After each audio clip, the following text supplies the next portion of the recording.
So we're all used to talking about classic holiday movies where, we have all of those old school ones in our head, but recently they have been kind of focusing on some like more modern, up-to-date movies and things like that. And one of them is the Guardians of the Galaxy holiday special.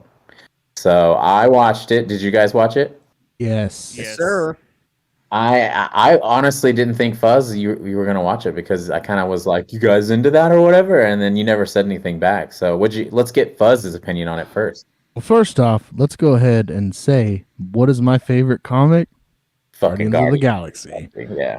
And you want to know how disappointed I was in that holiday special? It was fucking garbage, dude. No way, Dude, look, Oh, I no. loved everything about it. I loved that they made it like into a Hallmark movie. It was supposed to be cheesy, it was supposed to be shitty. Right. But I don't give a shit about Drax, nor do I give a shit about fucking Mantis. because they brought her in wrong. Don't even get me started on how they fucking brought her in. That was bullshit. But it was good, but I wanted something better. Like it was just, I don't know, man. It's like they couldn't afford Chris Pratt for the entire movie. So Yes, they- 100%. You know what I'm saying? Like, Yes. like it was wow. it was almost seemed like it was like supposed to be about Drax and Mantis, and like the Kevin Bacon stuff was cool. Like some of it was really funny, and I went into it really stoked, and it was just like, yeah, this is okay, and just okay, and that's where I'm at. It was just okay. It wasn't garbage. I was harsh, but it was just Did you okay. get feels at all? Did it tickle any of your feel nerves? No, not even in the slightest. Because at the end where she's like, "Oh, we're a brother. I'm your sister." Fuck off. That's so dumb. So dumb and so fucking played out. They fuck that shit. Okay, I'm gonna go now because Fuzz, you fucking just stifling everybody's holiday ball sack. Okay. Anyways, I went in with zero expectations. I'm the type nowadays I go in with zero expectations, and I still get a lot out because even the worst Marvel fucking project is better than all of DC. True, Like, very true. most of just like action movies or comic book adaptations in general, Marvel still takes a big fucking shit on them.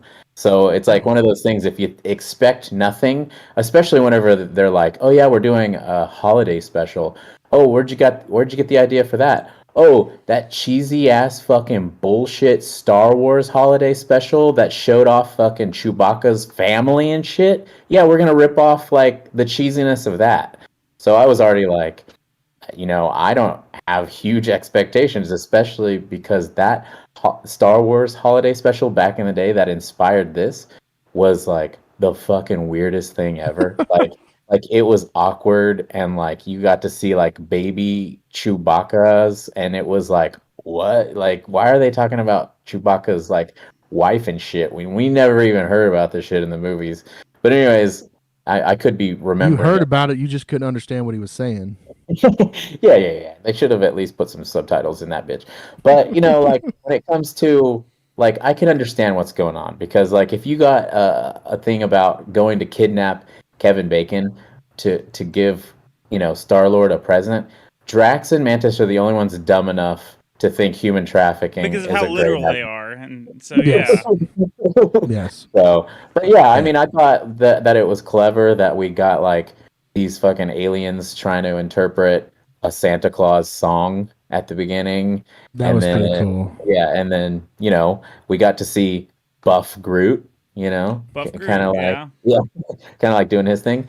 And then the one thing, okay, so besides the two like music parts that are just all Christmassy, I was like, man, you know what really makes this feel like a holiday special? Drax and Mantis get hammered at a fucking divey bar Yeah. during Christmas. And I was like, that's what I used to do all the time with my friends when I got back from seeing my family. So, Do you want to throw it to that clip? oh yeah, let's see that clip because I was just fucking loving it whenever we were seeing them fucking getting hammered. Count the picture, frozen landscape, chill this room for 24 days.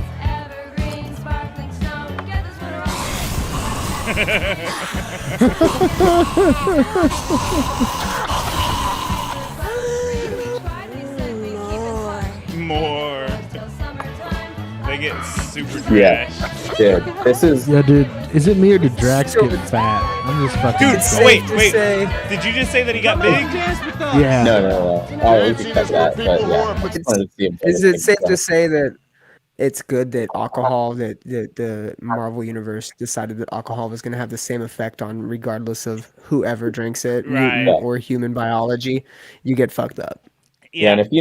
if you know anything about any of our friends, Mantis and Drax going on a holiday like adventure is kind of like Ross and Lee hanging out and going on some sort of fucking work trip. Oh man. And Donnie getting hammered at a B bar and Ronnie on C, booze. dude. Donnie B and Ronnie C, those two motherfuckers. No, Yeah, that'd be horrible. But yeah, what did you think, Toby? Okay, so I really liked I liked it overall.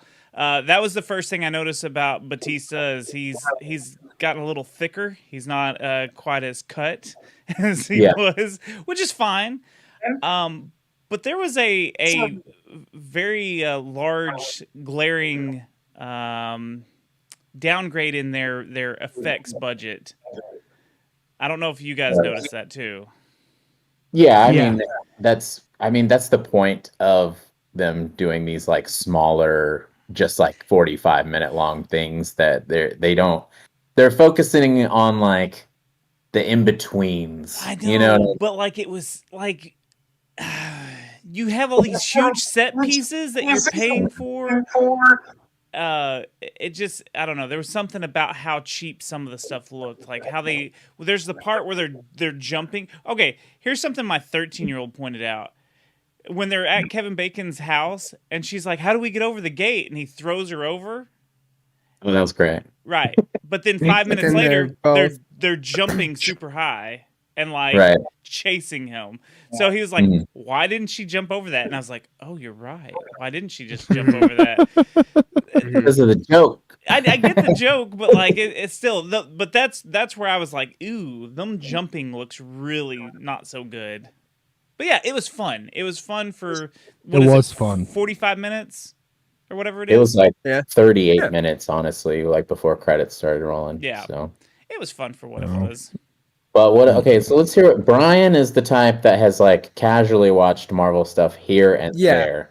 So what do you think? I'm a surface level. I mean, although I do know the Marvel backstories and stuff and whatnot, as far as watching the movies, I just haven't really got into them. Although Garden of the Galaxy, I did watch the first one. I really enjoyed it. The second one I didn't follow. So Rickshaw did have to fill me in on the Christmas special a little bit. And for what it was, I didn't mind it. And he even filled some gaps in, some real simple gaps for me as I was like just asking him questions, and it made sense. You guys are all right. It was obviously just a Christmas special.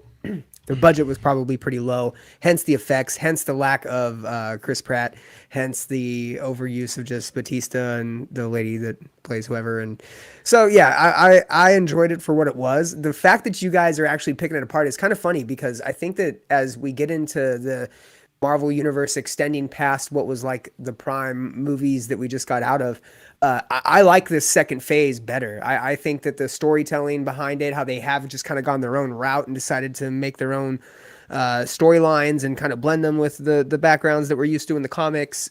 For me, that's what's interesting about it. And then to see a Christmas special, it was only a half hour. It wasn't overkill. Mm-hmm. You weren't stuck with an hour and a half piece of garbage. The message was straight. I could have done without Kevin Bacon rocking house at the end, like he did in Footloose, but whatever. That was one other thought I had, is that Kevin Bacon was in the X-Men, which I know the X-Men universe isn't going to be. I pointed that out. Yeah, I pointed that out to Rickshaw, and he obviously bridged that gap. Hey, it doesn't cross over. Right. Although I do think that there's the potential for, we've seen superheroes do that anyway. So Kevin Bacon's likely going to maybe have a bigger role, as it goes on. I don't know. Maybe. Who knows? I mean, he did save a town with dancing. Yeah. I mean, and let's be honest, that was just the plot. Like, They just did the plot to fucking Footloose, although they had to like save Kevin Bacon throughout it. But at the end, he still played and rocked out. I mean, at I the think party. that like the main points of what we got were like, let's fill everybody in on where the Guardians have what they've been doing since part 2, because fucking James Gunn got fired for a little while, and then after they hired him back, they're like, well, shit, it's been some years now, so we have to fill everybody in on what's going on. So they just like gave us some exposition, like, oh, we bought Nowhere, and that's what we've been doing. Oh, Gamora's still missing. You know what I mean? And so it was just like, it was obviously like, we have this fun little dumb plot, but we also want to fill y'all in because our actual movie is coming out pretty soon. Well, that's what I was fixing to say. What do you think of the trailer? What do you think of the new trailer? The trailer looks dope as fuck. I agree.